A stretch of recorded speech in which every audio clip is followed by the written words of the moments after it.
guys, how's it going? So today I'm in the vegetable garden getting ready to harvest my garlic.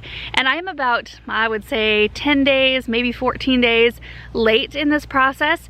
Typically I don't let my garlic lay down on the ground like that before I harvest it. In fact, we have done harvesting and curing and storing videos about garlic before in the past, but I thought I would just show you the process again. And then I'm going to be re-amending the soil and I'm going to be planting some sweet potato slips in their place. So let me show you what we've got going on here. Isn't that just about the saddest thing you've ever seen? I did dig one of them out last night because I wanted to make sure that they were still okay because they just look so bad.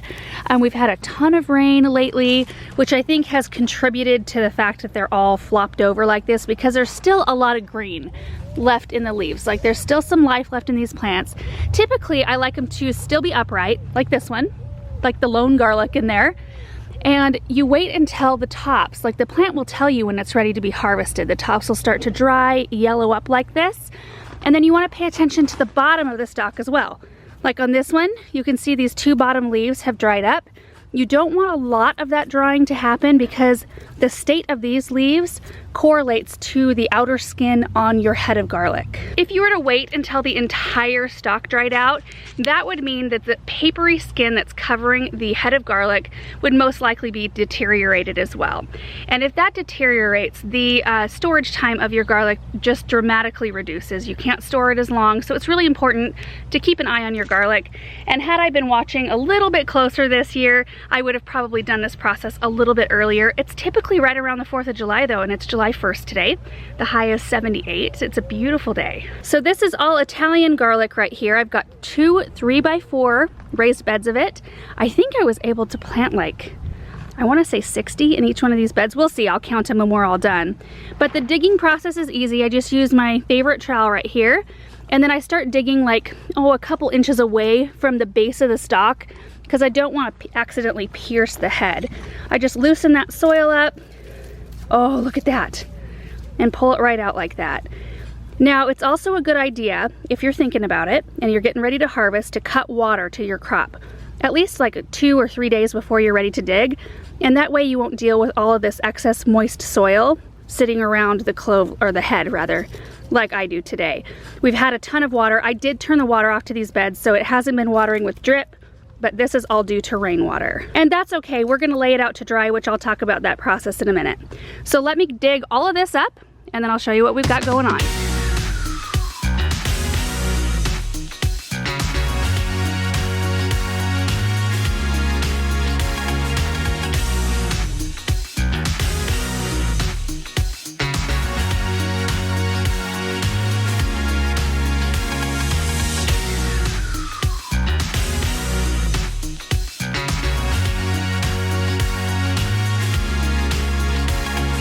That is a beautiful harvest. Look at those.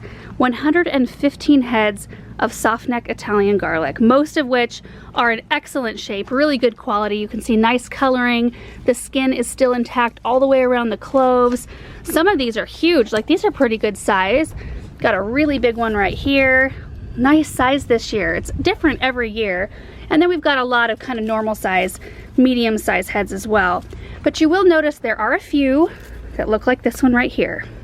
This is a really good example of what happens when you leave your garlic in the ground too long. Look at how dry that stalk is. There's not as much green, or any green rather, like the other ones that have quite a bit of green left in them. So the outer skin that protects the head started to deteriorate, and it exposed the first layer of cloves. Not a huge deal, like they're totally still intact, they're still nice and firm, they're just a little dirty. So we'll do the drying and curing rather process with this, and we'll just start utilizing this type of head first. So we'll eat these first because all the rest of them that have better skins will store much better. So the second step after you've harvested your garlic, which is really easy to do, is to dry it down. This process takes about 2 to 3 days. I'm doing this behind our barn because it's a perfect area. It's shaded but bright, has really good airflow.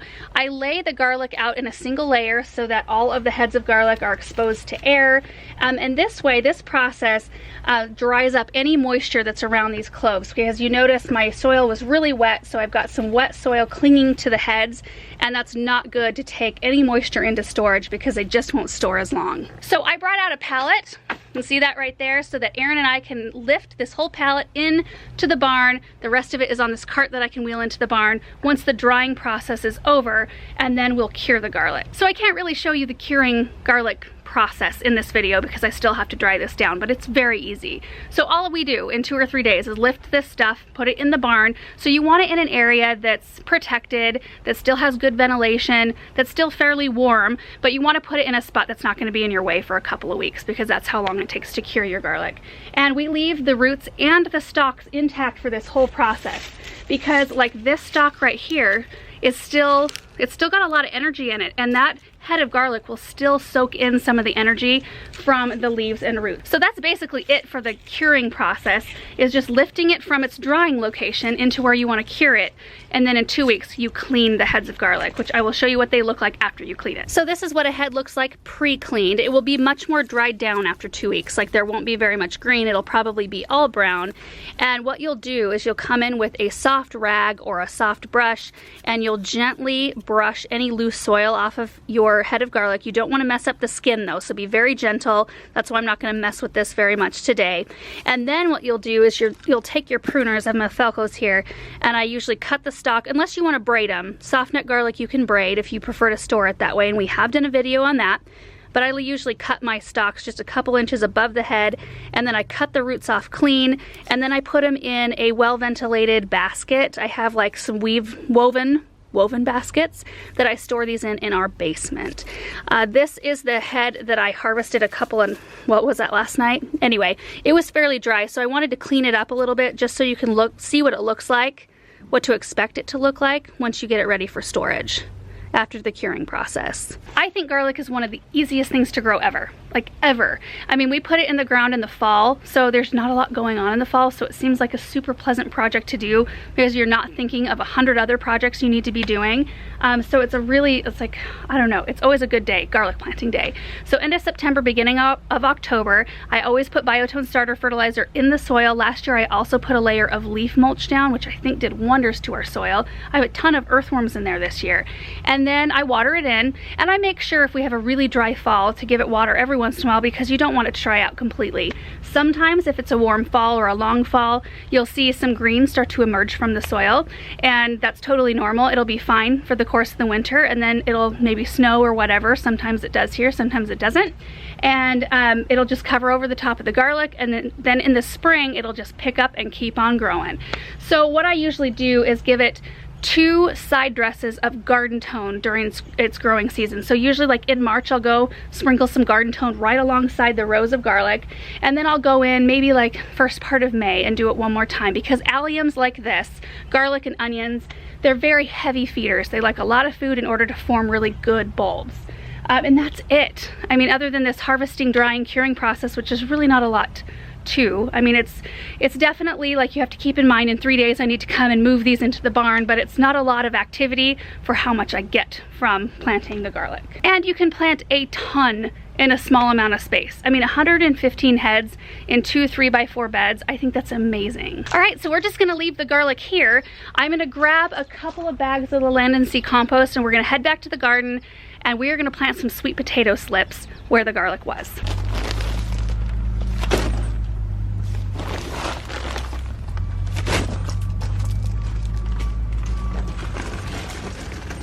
So back out in the garden, and I want to get these garlic beds planted right back up.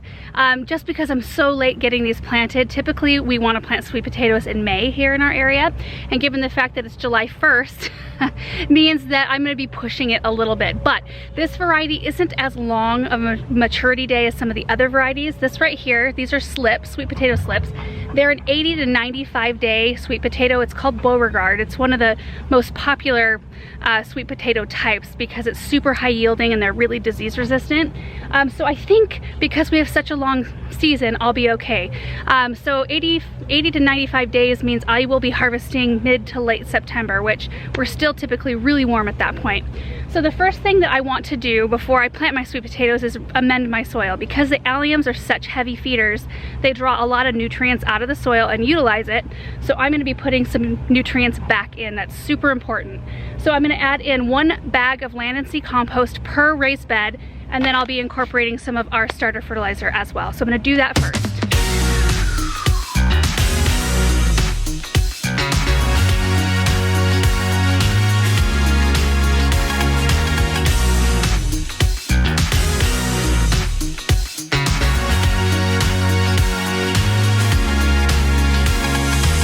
I ran and put a microphone on, you guys, because they are moving a lot of dirt behind our vegetable garden where they're building a new house. So there's big equipment running. I don't know if you can hear it, so I apologize if it gets really noisy, but this process won't take us very long.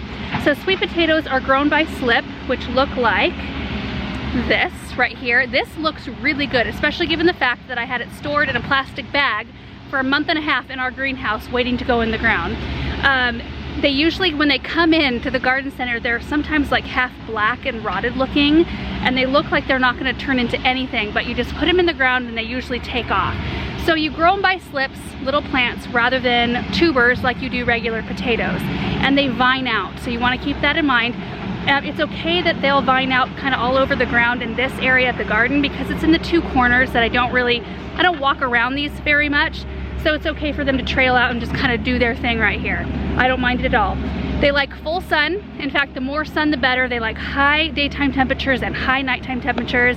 And the more sun they get, the sweeter they will be. So you want to space them about 12 to 18 inches apart from each other. You might see that I've already made some holes in here. I can plant 12 sweet potato slips per raised bed, and I think it will work out great. So I'll get a close-up showing you how I plant this one slip right here, and then I'm just gonna get the project done. All right, so the soil has been amended, compost and biotone, so it's nice and rich. I went through with my trowel, and I just like really make sure the soil is loosened in each one of these holes because I don't want these plants to have a hard time forming tubers. And then what I do is I just bury my slip right up to where, like above where the roots start, which they start right here. So I'll just go like this. We'll bury it, and then we're gonna kind of hill it up a little bit. This leaf was damaged, so I'm gonna take that off. There we go. And that's it.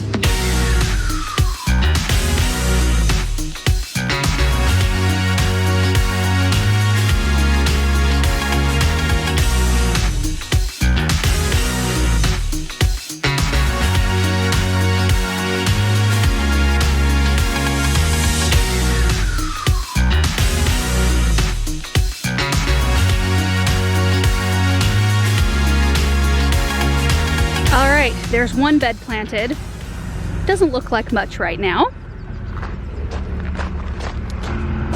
And there's the other one. I probably should have metered out some of the good looking ones into both beds, but I think they'll both be fine. Can you see all that equipment moving out there? I surprisingly don't mind it. I do kind of wish they would leave that big pile of dirt right there though.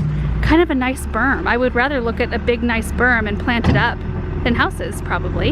And that's pretty much it for today's vegetable garden project. I'm super happy to have the garlic all done, harvested. It's back there drying, and then the sweet potatoes in, because I was watching these poor sweet potatoes just kind of look a little sad in the greenhouse, and I just knew like every day that would pass was one more day that like I may not be able to harvest them. So I'm really looking forward to see what they do.